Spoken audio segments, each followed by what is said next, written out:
For I am the scarlet shadow. Look into thine eyes, and follow the path I have lit before you until the end. My name, Necro, means transformation and is a play on time. And now is the time I discuss some of my tattoos a little further. In previous videos, when I've mentioned some of these tattoos, including the skull here, the Sailor Jerry tattoo, I was talking about how, I really just wanted a Sailor Jerry tattoo, and I did, but I chose a certain one for a certain reason to describe my path and how it will triumph.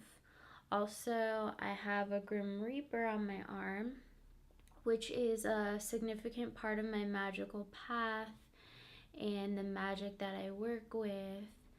So that has something to do with who I am. If you remember, or if you saw the video where I talk about the Scarlet Shadow transformation painting, at the time making that, I didn't realize it was a self-portrait, because if you look at the painting, it's a shadow and it has scarlet energy and it has a reaper-like shape to it, which are all three main aspects of my true will. Also, the star on my middle finger, that signifies my place in the universe and constellation that I am involved with, along with the energy that shines and colors from my star being. Well, there are some other paintings I mentioned about with Belial and that ritual I did, and now is the time for me to share those as well. One of them being the door into the void. And I did a meditation after the ritual in September, and Belial showed me a door, and when I opened it, it was just into the universe, the blackness filled with stars. And it was funny because at the end of my meditation and I opened the door, that was the end of it. And then the next time I meditated with him, I said, okay, well, where's that door? What's behind it? And he literally laughed at me and said, you opened it. You've been through it. You've been in the void the entire time. What are you talking about? It's not like you're just going to go back to your meditation. Like, what you experience within the void and your meditations reflects how you are after that thereon. And another painting that relates to that ritual are these smoke snakes with the numbers 999. Now, I don't rely on ritual tools, and I do it less and less, but sometimes I do like to use certain tools like incense. And also during that ritual, I decided I wanted to use incense to see what would manifest in it or show itself, and I saw Belial's face along with some smoke snakes and some other green snakes that were entwining. These ones I decided to paint in with the number 999, which signifies the end of a cycle and the beginning of a new one. That was the biggest spiritual transformation I've ever gone through. I'm always transitioning, but that was a major one. Another painting I would like to show has to do with Salos. I was very foolish, and this was a little while ago. I would say at least 6 months or so ago, and I decided to do a love spell that was quite selfish. I know Salos deals with love, but in reality, when you're working with the goetic daemons, they have it in your best interest. So when I wanted to have someone fall in love with me and I put a love spell on them, it didn't pan out the way I wanted it to, but it ended up being even better because I fell in love with myself and met my higher self, which is what this painting is about. It's about my black star self, which is my shadow, and also my light orb, which is my best self. So it's both aspects together. When you take away the duality, that's why I say I practice black magic primarily, but I'm very balanced with it. That doesn't mean that I'm imbalanced. Once you take away the duality, you get the ultimate power and understanding, whether you lean maybe more towards black magic or white magic. Regardless, if you are very balanced, no matter what colors you associate yourself or what beings, that is one of the major keys.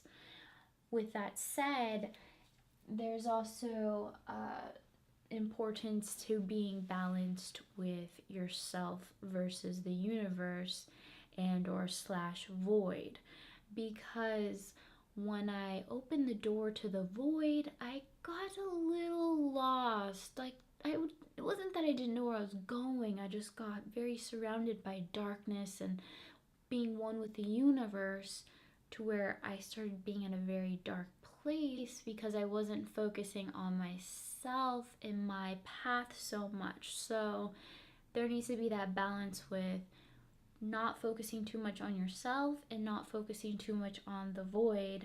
But when you focus on yourself equally to the universe, that's when you will be able to be more on your true way. And so I also wanted to show some crystals before I get into the story of the Shadow Hat Man and Shadow People, because I haven't talked too much about them. But first I thought I would show some of these crystals, and especially these two that relate, that can be used with working with shadow people or your shadow self. So the first one I want to show is this rutilated quartz crystal, which is great for working with your light side of your shadow. And you might be thinking, what? But even though shadow people are known to be, or I've just heard, very dark and shadow-like in color and nature, some, if not all, have a light side. There's this cloak shadow being that I work with, and when it appeared to me at first, it was actually white with magenta radiating from the inside out, and then transformed into black. So that was pretty rad. And then I have this smoky quartz, which is great for working with shadow people or your darker shadow side. And I have some aventurine, excellent for connecting with wisdom, your third eye, and engraving that into the soul, along with banded agate, which strengthens the aura. And if you notice the bands, to me it is very similar to Saturn and the rings of Saturn, which I like to use this stone with my crown chakra, but you could really use any stone with any chakra. Just try it out, what works best for you. And there are these green stones, which are jade. Green is actually an excellent color to work with demonic energy. So if you want to vibe with that, do invocation, evocation, channeling, and whatnot, check out my Etsy shop. The link's in the description. I actually have some art and crystals in there. And also, let's get into the shadow people. Now, I know I've discussed paranormal stories in a few of my videos, and the first paranormal experience, which was so long ago that I forgot until more recently, I got reminded, was my first experience ever with anything, or besides seeing spirit guides through meditation, what, like, physical paranormal experience, meaning I could actually see the entity, was a shadow man with a hat. Now, before I go on with the story, I just wanted to say you can physically see paranormal beings. I have seen and touched demons. I have seen shadow entities physically. I've seen orbs. Whatever label you want to give them. I've seen things move around. I've physically seen vortexes. I've heard whispers and things aloud. And I know the difference between seeing it physically and feeling it compared to with the mind's eye. So even if my eyes are open and I kind of gaze to one side and I can kind of see, different beings, to me that's more mind's eye than physical. And I can also, close my eyes and see beings and communicate that way. So everyone has their different gifts.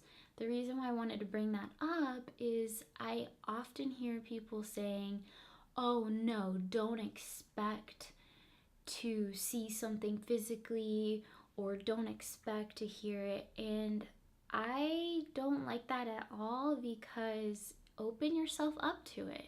If you open yourself up to things, it could happen.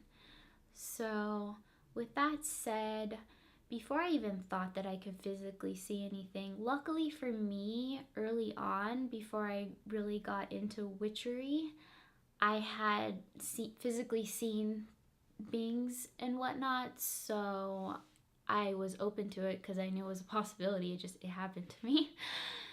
And I was at a party. I was in an area that is notorious for paranormal activity, and this shadow being, the shadow man with the hat, saw me at this area and decided he wanted to communicate with me. Well, not there, but once I left my friend, I was driving home, and all of a sudden, the street, the cars, everything morphed this way, and then stretched, and then he came through apparently. Then I didn't see that, and then it just morphed back. It was very alarming for me because I was driving. I had never had anything happen like that. So I pulled over, and then I called my friend, told him what happened. He came to talk to me. I was like, okay, what's going on? Right before he came, I noticed I saw a shadow, and it was like as tall as a man, and it just looked very two-dimensional, as if someone cut out a piece of a black paper and then just had that, like the outline of a man with a cowboy hat. The hat that I saw, I think there are different shadow men with hats. There are various images I have seen with different hats, and this one in particular looked more like a cowboy hat. Like the bill went up like that, and a lot of the ones that I've seen with pictures and other people describing it had more of like a flat hat style. And yeah, it was just really odd because I just thought to look a certain way by a light pole, and it was there. It was not really trying to get my attention, but it could have been communicating with me telepathically. So I remembered that story recently, and I was discussing it along with another chaotic story of an event that I had.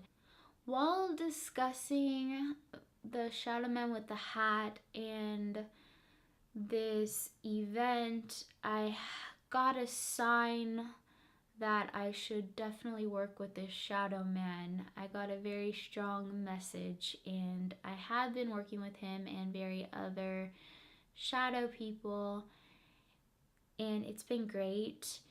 What I would say is that they do work with chaotic energy and fear, and I've worked with chaos for many years, so it comes natural to me. I am fearless, so that doesn't bother me so much. What I have noticed is that when there is fear and chaos, they're able to communicate better and manifest.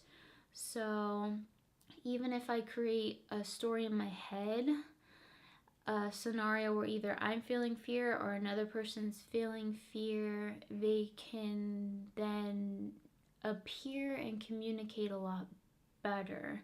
I've also felt fear energy around them, which was really odd to me because I'm a very fearless person. So if I sense fear when I'm not even fearful, it just, that was what had me understand them even more. But now, since I understand how that works and I've gotten closer with them, I don't really even feel that anymore. They have shown me some cool techniques as far as how to work with energy and energy balls, and I'm continuously working with them. I've been working with them more closely, and I really enjoy the shadow people. I've had various people throughout my life bring them up to me, ask me certain questions, and talk to me about them, almost as if they saw them around me or knew that I had a shadow energy or was destined to be around them. I remember saying that I was going to talk about my necromancy ritual when I went to the cemetery. Well, I did go to the cemetery and I found two ghosts to work with and used graveyard dirt over there and crystals. So that is something I'm going to work with again in the future. I just have a lot going on right now. I'm always working with different entities and doing different rituals and planets and whatnot. Now, Belial led me to Saturn energy and Azazel because I came to him needing balance. And with that, Azazel helped balance my chakras. So each of my chakras have a dark and light side to them. And I've gotten more attuned to Saturn energy, which has been a very natural experience for me because although I relate to quite a few planets, Saturn characteristics fit best with my own vibe.